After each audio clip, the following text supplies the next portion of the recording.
Tell me about your beliefs regarding the emergency medical services system and patient care here in Barbados. So to start off, I think that given that we have quite limited resources, our resources aren't as broad spectrum as the international world. But I think that with regards to the care that they provide, I think that it is as high quality as it can get for our circumstance. I think that the majority of the persons, and this is with me interacting with them on a day-to-day basis, that they are equipped, and for most part, I don't really have any issues with them in terms of when they come in and bring patients into the department. Okay. So when we talk about beliefs, what do you believe is the role of legislation and regulation for pre-hospital providers in Barbados? So the role of legislation, I think it sets a standard of care, and that would allow for persons that are, so the AMS to be able to know what is expected of them. And also, I think one of the things too is that for the public as well to be educated to know what the role of the EMS service actually is. Good. Do you believe that legislation and regulation are important to the success of pre-hospital EMS service delivery, patient care, and patient outcome? Definitely. Okay. How do you think they impact EMS service delivery and patient care, or even patient outcome? So if there is a standard of care, so there are rules that are settled that the staff is aware of, then they know what goals need to be met. And there also has to be a level of accountability for the regulations and the legislation that comes about as well. So, based on your response, can you provide me an example where you think that legislation and regulation impacted the patient care or service delivery, or even patient outcome? Without calling a name, obviously. That's fine. Just give me a few seconds to think about it. It has to be positive or negative, or Impacted in general.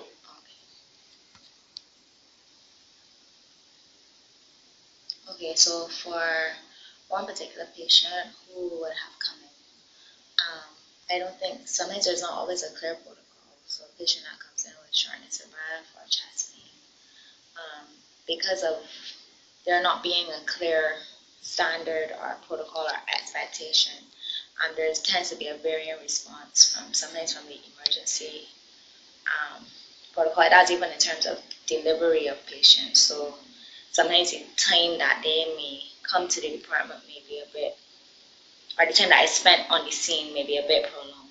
Okay. Because there's no standard or protocol, and that can affect the patient's outcome. Understood. So what are some things you think that influence how any nurses or any doctors or the pre-hospital providers, how they feel about EMS?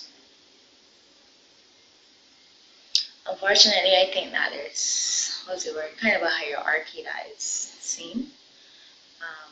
I guess for some persons, they may think that the EMS may be the lower level of staff, and then there's the nurses and the doctors. This can affect the patient care in the sense that the information that may be given may not be credited or seen as true based on the level of the staff that persons may perceive it to be. I want to know more about your feelings about the issues involved in legislation and regulation in the context of EMS. Would you characterize your feelings as being negative, indifferent, or positive? I'd say that they're positive. I think that is an important role to have legislation and stuff for EMS services. Why do you feel this way? Again, because it affects the standard of care. The aim is always to have a good patient outcome. And I think that legislation and regulation, although it may be a bit far removed in terms of the practical aspect of dealing with the patient that may be in front of you, that they're so important to have those goals for standard of care for patients. Okay. Are you able to tell me about a specific situation again when your feelings like this surface? Who was involved? What happened?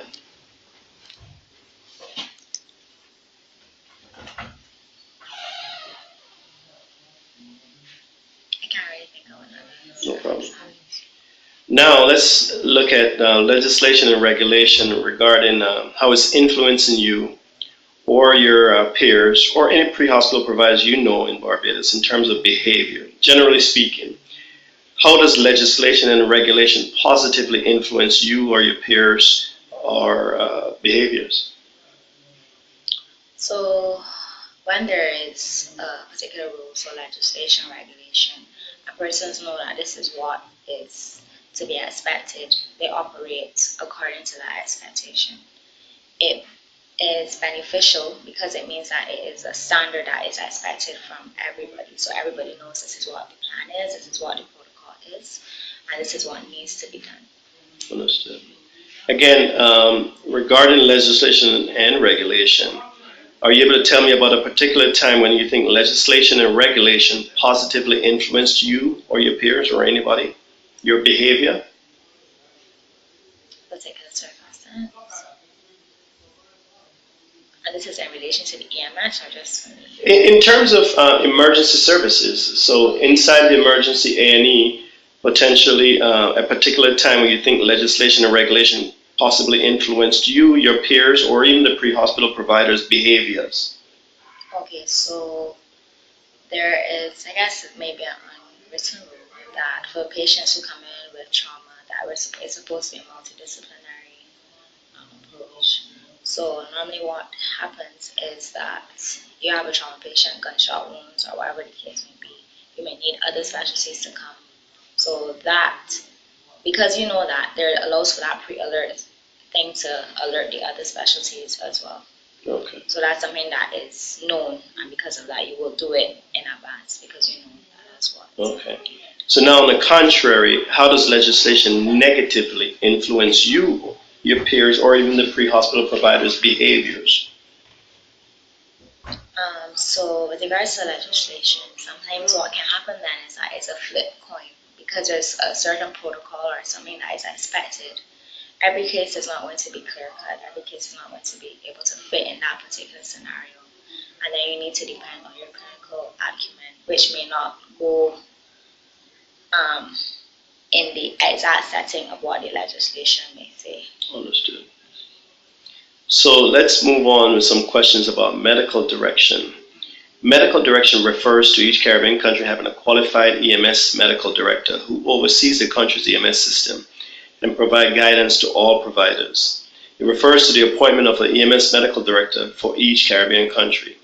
It often requires involvement in clinical care, EMS system design, scope of practice, credentialing, population-based care, occupational health of EMS providers, and encouraging and initiating resource. Tell me about your beliefs regarding medical direction for pre-hospital EMS providers within Barbados. Well, I think that that's something that will be beneficial. And the reason I say so is because what it will allow for a merging of some sort of not only the legislation as well as the persons who will be on the floor doing the practical aspect of the work. That particular director will be able to have experience in both fields, and hopefully that will kind of bring or to build the bridge between legislation and the actual clinical aspect of the work. Do you believe that EMS medical direction is important to pre-hospital EMS service delivery, patient care, and patient outcome? Yes, I do. You do. How do you think it impacts pre-hospital emergency patient care? So if there is someone so the medical director, for me, is someone who anybody will be able to go to. So regardless of where they are in the actual emergency medical care, if there's somebody who may be with regards to the legislation, directing that aspect of it, an EMS provider, a medical provider, that director will be able to stand kind of in the gap to merge those persons together. And that in itself will work out well better for the patients so that they can have it as well. Okay. So your feelings towards medical direction, what makes you feel that way?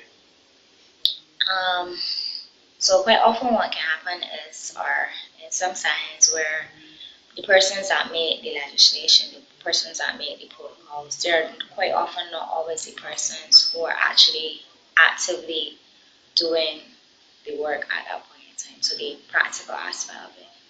The medical director, as I said, will just kind of help to bridge the gap between those two aspects of it because they will be expected to have experience in both aspects. So the clinical as well as the formation of the protocols. So tell me about your feelings about issues involving medical direction for pre-hospital providers. Would you characterize your feelings as being negative, indifferent, or positive? I'd say positive. And again, why do you feel this way in terms of affect?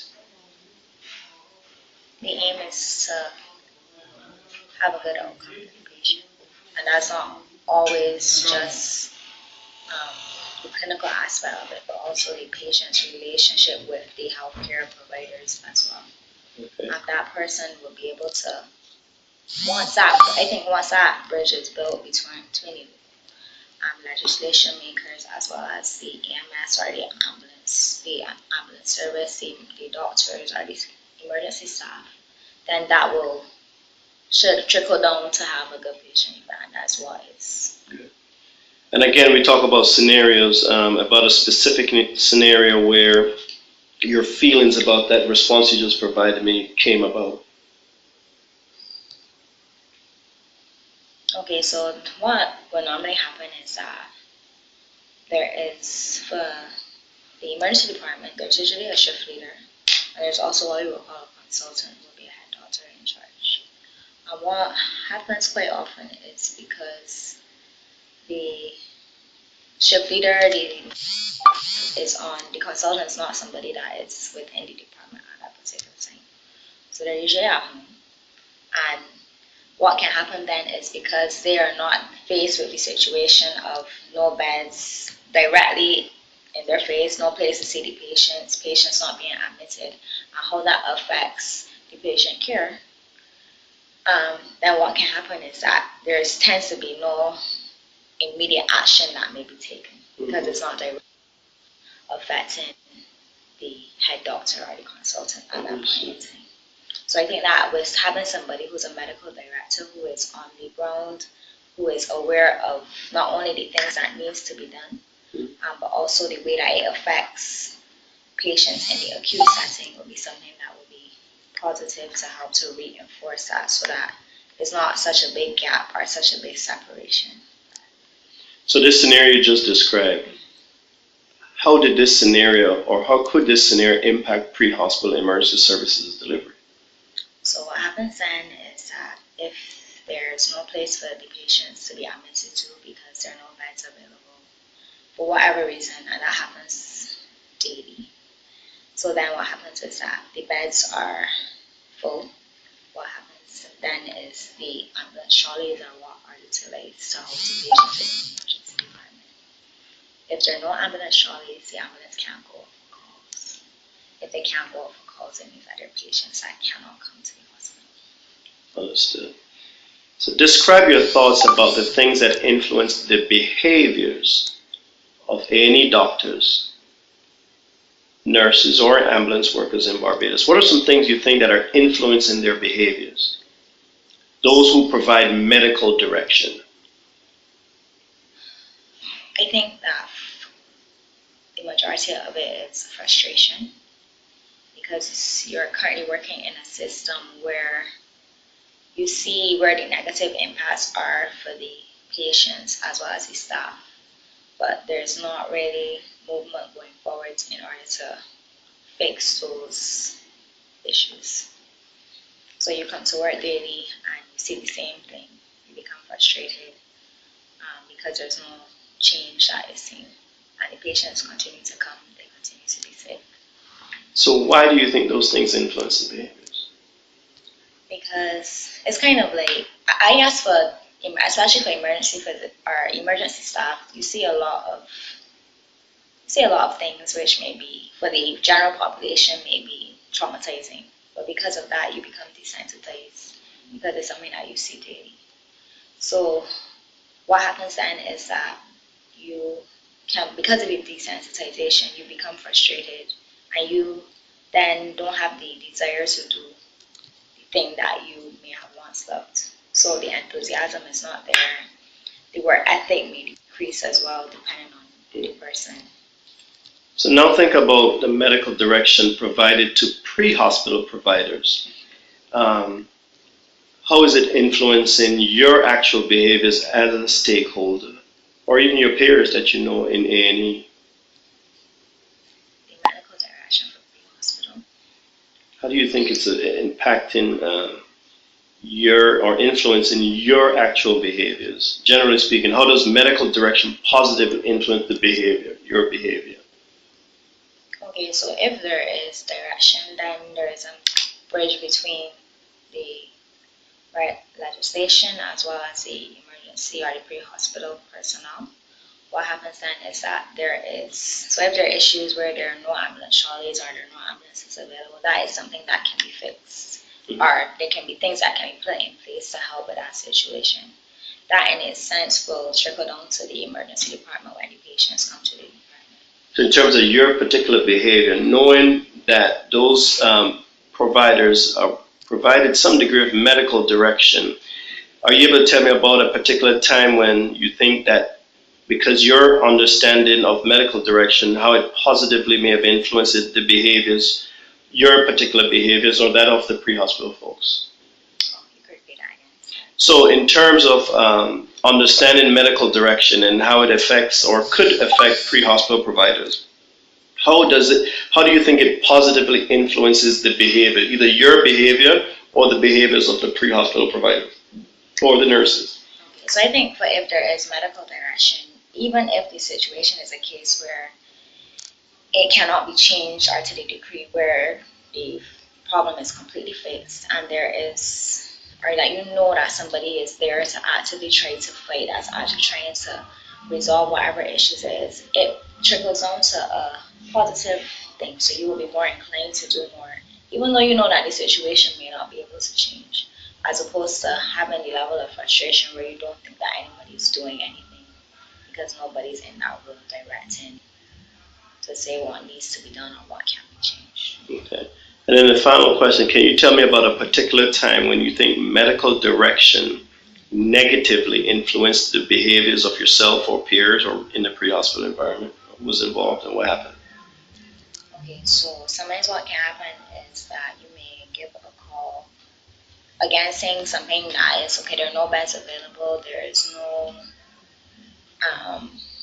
are no places for the patients to come in.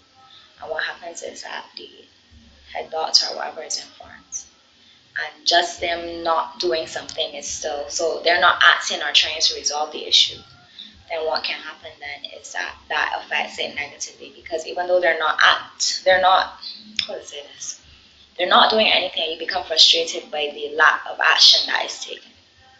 And that in itself makes it frustrating. It can affect work ethic, the morale to actually come to work to try to think, even though you know that the aim is to sort for the patients that you see. Okay.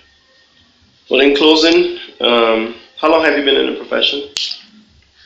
I have been a medical doctor for about 3 years, and I've been in emergency medicine for 2 years. Okay. And how do you like what you do? I love what I do. It's frustrating sometimes, but I do. I still do. Very well. Well, we've covered everything I plan to cover. Do you have anything else you'd like to add that I might not have asked? Okay. Well, thank you very much for participating. Thank you too. Thank you. All right. Stop.